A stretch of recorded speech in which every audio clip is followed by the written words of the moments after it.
Market గిరాకీని గమనిస్తూ ఉన్న వనరులను సమర్థవంతంగా వినియోగించుకుంటూ తక్కువ పెట్టుబడితో చక్కటి లాభాలు గడిస్తున్నారు కొందరు రైతులు. వ్యవసాయంలో మెలకువలతో ముందుకు సాగితే లాభాల పండగని నిరూపిస్తున్నారు నిజామాబాద్ జిల్లాకు చెందిన రైతుల కుటుంబం. ఉన్న కొద్దిపాటి విస్తీర్ణంలో పలు కూరగాయలు పండిస్తూ మంచి ఆదాయాన్ని పొందుతున్నారు.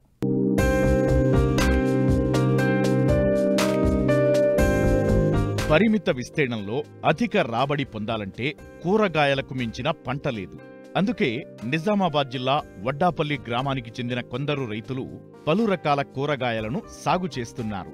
మార్కెట్ డిమాండ్కి అనుగుణంగా వ్యవహరిస్తూ అధిక దిగుబడినిచ్చే సంకర జాతి గింజలను ఎంచుకుని కూరగాయలు పండిస్తున్నారు.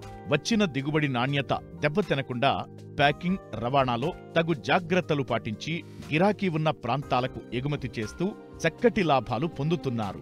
10 సంవత్సరాలు కూరగాయలు పండియబట్టి ఇట్లా ముక్కలకు నారు తీసుకొచ్చి నారు పోసుకొని మేమే నాటేసుకుంటున్నాము.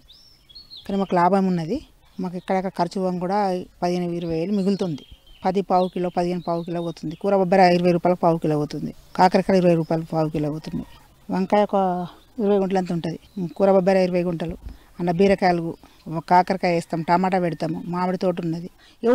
వచ్చినప్పుడు వస్తుంది, పోయినప్పుడు పోతుంది. రేట్ అంటే ఒక తిరిగి ఉండదు. బాగా వచ్చినంటే కొంచెం డౌన్ అయిపోతుంది, తక్కువ వచ్చినట్టే పెరుగుతుంది.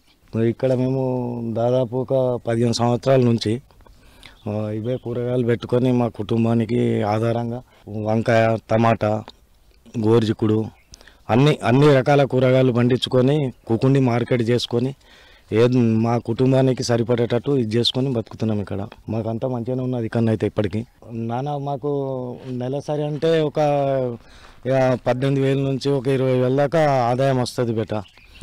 కష్టపడాలి ఇక డైలీ. ఇక కైకిళ్ళని పెట్టుడంటే కుదరది. కాకపోతే ఏంటంటే ఇంటోళ్ళే ఉండి చేసుకొని ఇది చేసుకోవాలా. కైకిళ్ళని పెట్టి చేపిద్దామని అంటే అది కూలీలకే సరిపోదు ఈ కాలంలో. ఇంటోళ్ళు కష్టపడేటోళ్ళు ఉంటే ఒక 20 గుంటలు సరిగా చేసుకుంటే ప్లస్ మనకు ఒక కుటుంబానికి ఖచ్చితంగా ఒక ఆధారం అనేది ఏర్పడుతుంది. నారు నిజామాబాద్ సీడ్ తీసుకొస్తాం బేట.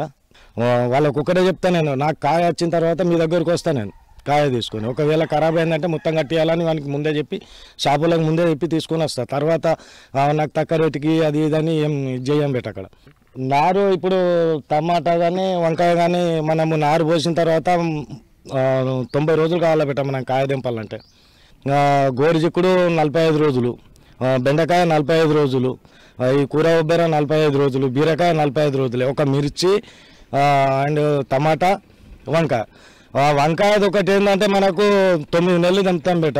మిర్చి ఒకటి, వంకాయ ఒకటి, 9 నెలలు క్రాప్ వస్తుంది మనకు. అవన్నీ వడదొడుకులున్నా కానీ అది బాగానే వెళ్ళిపోతుంది మనకు పంట. చీడపీడలు వస్తే ఇప్పుడు ప్రస్తుతానికి మేము ఈ ఆపాకు, అది సిత్పలాకు అది వేసి కొద్దిగా ఇది చేసుకుంటున్నాము. ఇప్పుడు ఇంతకుముందు షాప్ నుంచే, ఇత్తనాల షాప్ నుంచే తీసుకొచ్చినాము. కురాజిన్ అది ఇది కొడతాం బేట. అంటే అంత పవర్ఫుల్ ఇది కొట్టకుండా, ఎందుకంటే మనం కూడా తింటాం కాబట్టి. ఇప్పుడు మా కుటుంబాలకు కూడా అవే కదా బేట.